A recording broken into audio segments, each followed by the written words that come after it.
este grupo de generalmente hombres que guardaban los misterios de la transformación y la resurrección,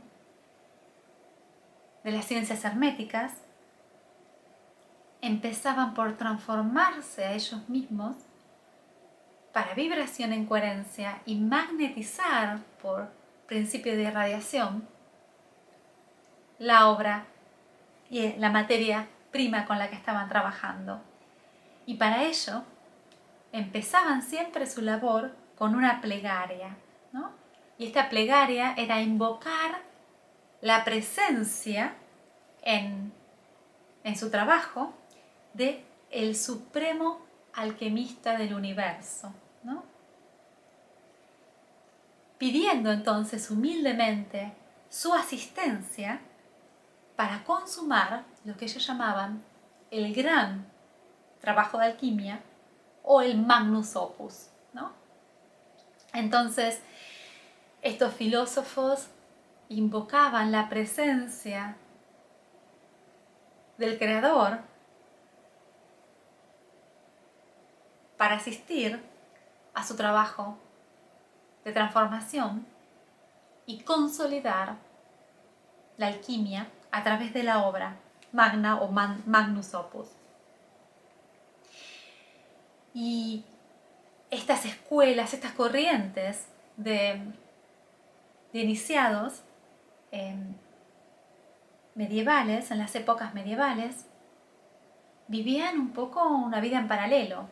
Era una tradición que se iba preservando de maestro a discípulo. Pero la identidad de estos maestros era resguardada con muchísimo recelo, ¿no? Porque eran épocas oscuras. Cualquier actividad que fuera contra la tendencia religiosa predominante, ¿no? de la Iglesia Católica podía poner sus vidas en riesgo. Entonces, los maestros y también sus discípulos llevaban esta doble vida de por ahí ser en la vida social curanderos o médicos o viajantes o comerciantes y, por otro lado, preservar su rol oculto de maestro de la tradición hermética, ¿no? Y a los alumnos se los llamaba adeptos, ¿no? Y los adeptos eran estos caminantes que buscaban poseer los verdaderos secretos de la transmutación y de la multiplicación de los elementos, ¿no? Y estos adeptos, a medida que iban avanzando en su camino espiritual, iban transmutando sus propios elementos y podían empezar a expresar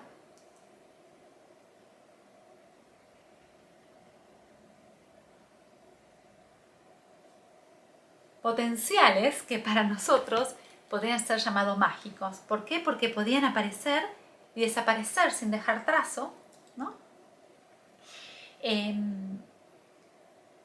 Podían hacer curaciones mágicas, podían proyectarse y bilocarse a distancia y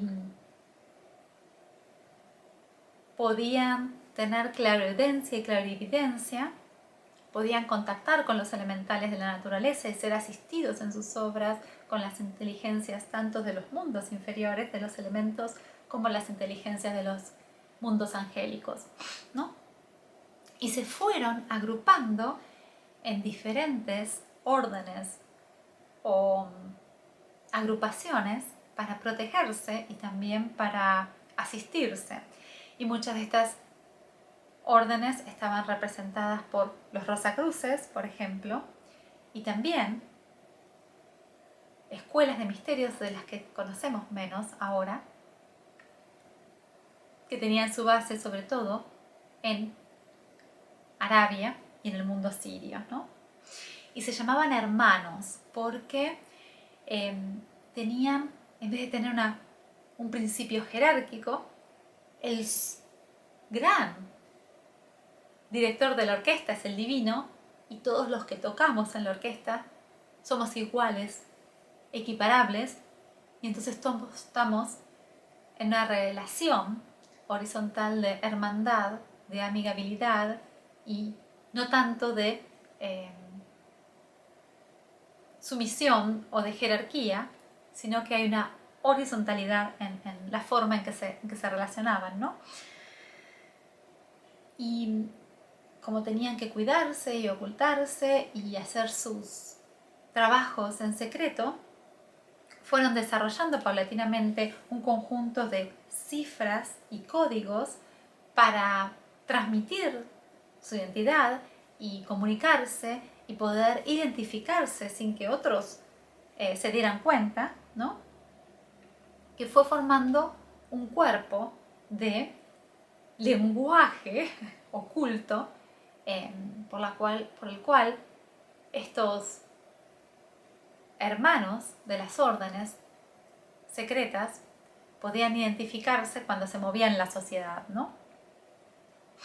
Y la mayoría de ellos viajó en un momento a Medio Oriente, a Asia Menor, a buscar parte del conocimiento y después se movían por Europa, ¿no? De forma silenciosa, tratando de llamar la atención lo menos posible y haciendo su tarea de curación y de transmutación y de iluminación, ¿no? Y de llevar sobre todo esta pequeña llama de luz en una de las épocas más oscuras de la historia de la humanidad, ¿no? Cuando un alumno, un discípulo de las artes de la alquimia había llegado a transformarse y a obtener la maestría de los elementos, guardaba esta sabiduría con mucho, mucho recelo, ¿no? Porque era una adquisición que no tenía precio, ¿no? Y que podía ser utilizada, ¿no? Por fuerzas de la luz, pero también por fuerzas de la oscuridad, para los fines, ¿no? Que la conciencia, ¿no? del alquimista persiguiera. Y entonces, a medida que pasaba el tiempo y el discípulo se transformaba en maestro, buscaba también a alguien más joven para hacer pasar por una sucesión de pruebas que demostraran que prevalecía el interés común sobre el personal y que era digno candidato de ser iniciado en la transmisión de la alquimia, ¿no? Para transformarse entonces en su hijo filosófico, ¿no? Porque no era solamente un alumno en el sentido actual del término alumno, sino que verdaderamente era un hijo en el sentido de legado de sabiduría, pero también legado de los logros materiales que el alquimista pudiera haber consolidado en su propio laboratorio de alquimia, ¿no? En su propio lugar de trabajo. Y a medida que se progresaba en esta escalera oculta de conocimiento, se podía adquirir el título de hermano, ¿no? Hermano de la orden. De esta forma, a través de los siglos XVI, XVII, XVIII, ¿no? 300, 400 años de profunda oscuridad en la sociedad, ¿no? De la sociedad humana, sobre todo a lo largo de Europa, se preservó la luz del conocimiento en estas órdenes secretas, ¿no? Y se fue asegurando que hubiera un número de adeptos pequeño, pero que fueran los portavoces los que llevaban consigo los conocimientos ocultos, ¿no?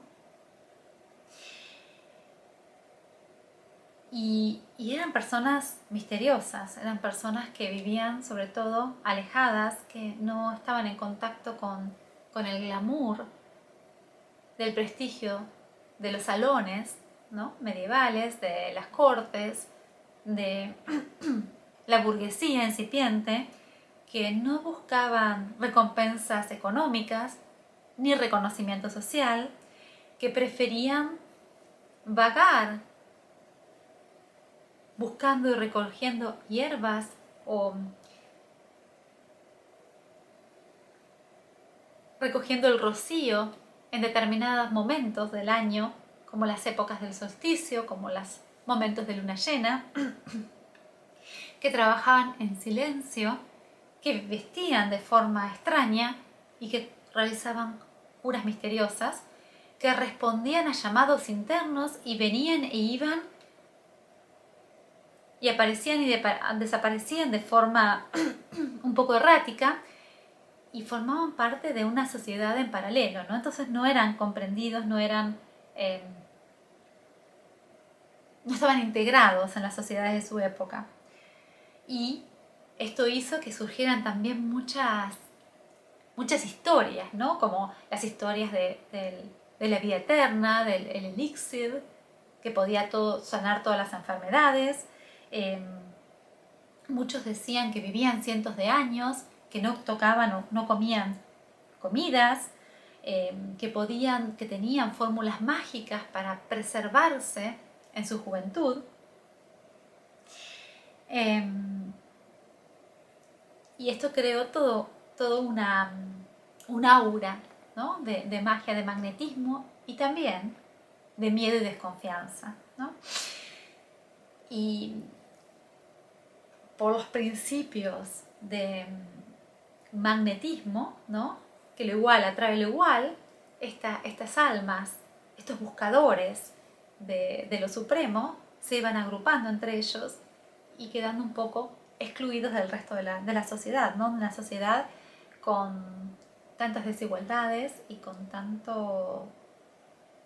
una vida tan dura, ¿no? Y bueno,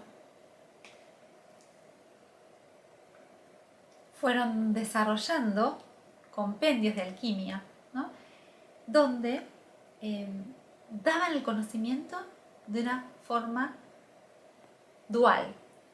Contaban una fábula, daban una receta, pero tenía que el lector poseer la llave para comprender la metáfora, ¿no?, que subyacía en la fábula